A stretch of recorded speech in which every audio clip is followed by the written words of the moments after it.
Hey everyone, Sycra here, and in today's video I'm going to show you how to draw the proportions of the female adult. So, I already did one on the male, so it's pretty much going to be similar to that one. So right away, I'm going to define how tall the figure is. So, it doesn't matter what your measurement is, you just figure out roughly how big you want your person. And then I'm going to split it in half. And this is going to be where the crotch is, and it's roughly in half. And split it again in half, and then again. So I'm relying once more on the 8-head model, same as the man. And now we have it divided into 8 segments, right? After we divide it in half, and then half again, half. So the first one's going to be the head. And we're going to have the collarbones, maybe a third if you divide this one into 3. 1/3 down. You could make it, even lower when it's a female. And now what I like to do is, rather than judge the width of the body as being 2 heads, which is often done for females, you could view it as about that. What I like to do instead is to find a measurement from the top of the head, just finding an angle. And I usually get something like this. And I'm kind of imagining if I had a figure wearing a hood, and if you darkened in that hood, what the shape would look like. And I'm trying to get an angle like that. So, like this, roughly, something like this. I know it's not going to really be, so this is from the head to the shoulders. I know it's not going to be like that, because it doesn't look right, and it's probably not going to be, too much the other way. Now, of course, you could exaggerate it and make it like that. That's totally fine. But it tends to be around this angle, so top of the head to the shoulders. And the reason I like to do this instead of, measuring it, so I say the body is 2 heads wide, is because to me that takes longer to imagine. Okay, here's a head, and then half of that, and half of that, and I get this angle. Maybe it's 2.5 heads. For the guy, it might be 3 heads. The reason I prefer this is it's just faster. And often what happens is, let's say I have a page here. This is my page. And I'm drawing a figure, and I start with a head, and let's say the head's this big. Well, I tend to get this whole area off a lot, or at least I used to. So maybe I'd think, okay, here's the neck, and then the shoulders are around here somewhere. Not exactly sure. I find that once I get that angle down, that hood type thing, and I can figure, okay, the shoulders are about here. That makes my whole life a lot easier once I have the shoulder width, because then from this point I can get the rest, and I'm going to show you the rest now. So, okay, so I get how wide the shoulders are. Now I'm going to take a point from the shoulders straight to the crotch. So, start with our head, find the shoulders, and then triangle to the crotch, which is halfway. So you kind of have 2 triangles, or like a diamond, but that's not really important to think of it that way, as a diamond. It's better to just think of it a head, find the shoulders, and then this going down. And now for the hips. So I kind of divide it into 2 shapes. One is this first triangle, and then I find the hips. And a good way of doing this is to start with the neck, So you could imagine roughly how big the neck is. On a female, it's going to be, if this is the whole head, it's probably going to be within that head shape. Like it's going to be, let's do it here. So here's the head. Well, the neck's not going to be like this, probably. Maybe it would be on a man. It's going to be more narrow than that. And, something like this. You could go more skinny. It's up to you. Just too thick tends to look masculine. And, hey, if you have a masculine woman, then I suppose that's all right. But in general, I tend to make the neck thinner because it's a difference, and between the men and the women, and I tend to exaggerate difference rather than minimize it. So we have our neck, and now from here, from this neck, I'm going to pull this all the way down and then find the hips, and I'm keeping it somewhat similar to this width of the shoulders, so it's almost equal. You could push it out more or less. It's up to you, but it's kind of close. So now we have these three shapes. So we start with the head. Got my little triangle. Find the shoulders. Bigger shape for that big triangle for the body, and then you get your hips in. And now from there you just get your arms. So I'm just going to use my lightning bolt technique. Get the arms in there and the legs,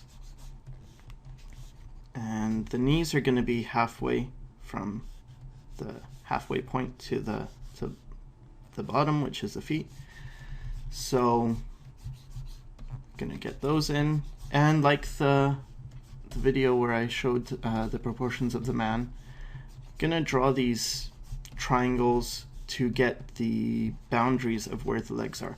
Now the legs are actually gonna start a bit within this top section. So let's say this person was wearing underwear, it's gonna be kind of like that, and not down here. So get something like that in. Can do the same for the top of the arms, and then build it in with the lightning bolt technique.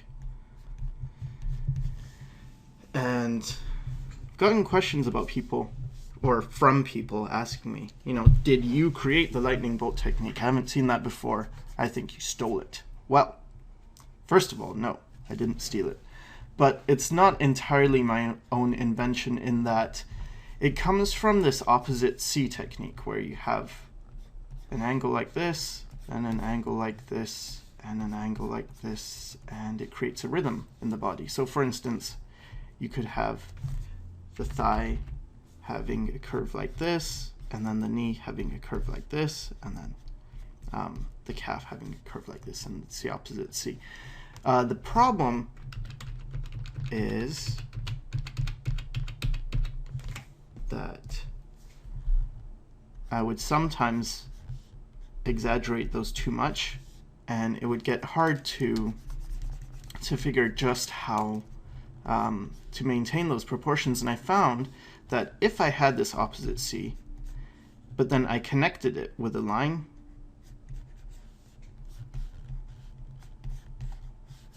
then suddenly these curves became much more manageable.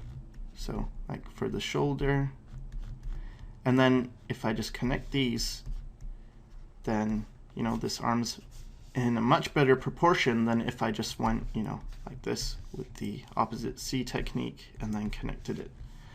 It's still okay, but it's easier to lose your proportions with this one. So I would say I invented the lightning bolt, but it is a modified opposite C. And if you want to think of it that way, it's just modified opposite C, then go ahead. That is cool. All right, so pretty much that's it. That's our figure. Now, where it gets skinny here, in between this, the neck going to the hips, and then this triangle, there's a point here. A bit below that, you'll get your navel. Now this is, so, and then the nipples will be 2 heads down. So if this is 1 head down, from the top to the chin, then 2 heads down, it's gonna get you where the nipple area is.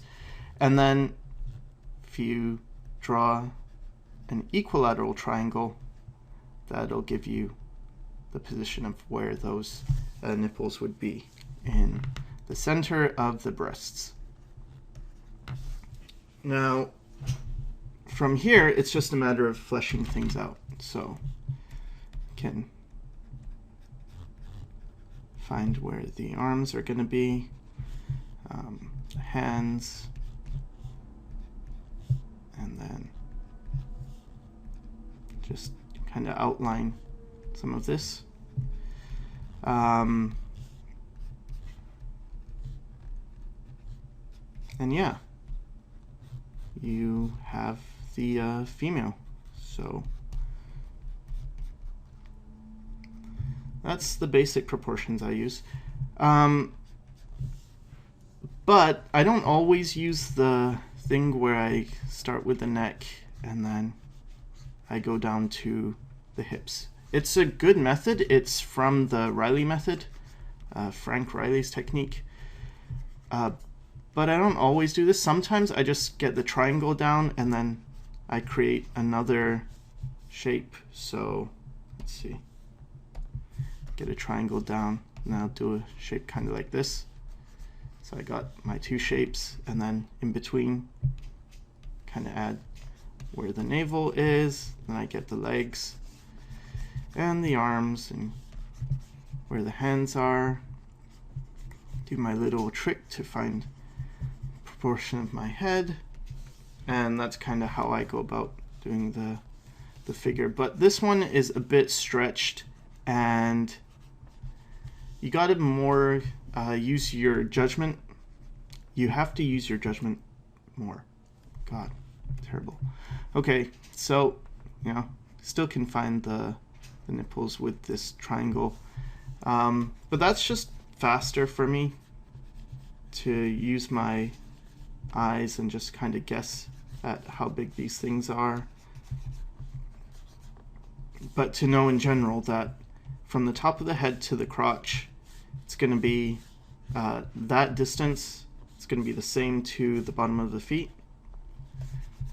So once you've done this a while, you can kind of just, you know, scribble in a body pretty quick. And yeah, you could do this way or create from the neck. I find when you create the thing from the neck down to the hips, it's much more realistic, the proportions. But I tend to exaggerate things more now. And I got some slack from people who say, well, but the girl's waist is so skinny. And yeah, it's pretty unreasonable. But what's interesting to me is I never really hear that when I draw a guy and I give him a really huge chest and massive arms or whatever. I never get the same kind of, well, you made the guy's body way too massive. It just doesn't happen. So, I don't know. I think, in fairness, it's okay to exaggerate both, or not, like, whatever, you know, if you don't like exaggerating things, you don't have to. I just personally, I feel like the older I get, the more I tend to exaggerate things and push them. Because, I don't know, I guess when you're young, you start out drawing and you draw kind of crazy proportion things anyways, or that's kind of the thing you're attracted to. And I guess the older I get, the more I'm attracted to those kind of things. Whereas when I was, you know, 18 or 19 or even 17, I was more attracted to things that were slightly more realistic, because I was coming from comics and anime and stuff, and I was, really into fine art and proportions being accurate. But now I tend to just, go a bit more loose and just sketch really quickly with this, get the head in, shoulders, get this triangle. Now I know how tall my figure is. Find the hips, and let's say there's a pose, so the legs raised or whatever, and I don't know. Let's not do that pose. Okay, gonna bring the legs down, maybe the arms raised. It's pretty rough, and at this point it doesn't have to be too clean, because even when I draw traditionally, I tend to be this rough. It's just light, because I can see, if I want, I can draw pretty light, and I'm just using Wacom Intuos 3 9x12. I think Intuos 4 and 5 have double the pressure sensitivity. My opacity is at 100%, my flow is at 27, but you still can get pretty light lines. And if you can do it with the tablet, you definitely can do it with a pencil. So practice, having a light touch, because then you can scribble, get all your things done really rough, and then flesh things out.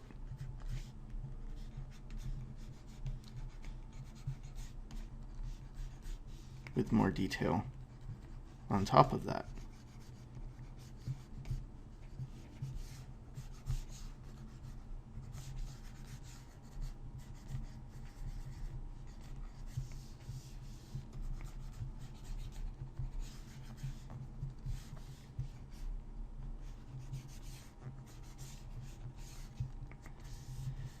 And keep things, flowy. I sometimes, instead of just drawing a line here for the crotch and the shoulders, I kind of add some dimension to that. So for instance, if I'm looking in perspective, well, this body isn't just, it's not flat, it doesn't just end there in a line. There's thickness to this, right? There's a width, there's a side plane here. So if I'm bending the figure down, then I can turn this into more of a sphere, and then still find the shoulders, get that triangle, and you can go from the hips up to the neck or the neck down, get that head, and now we kind of have something going in perspective.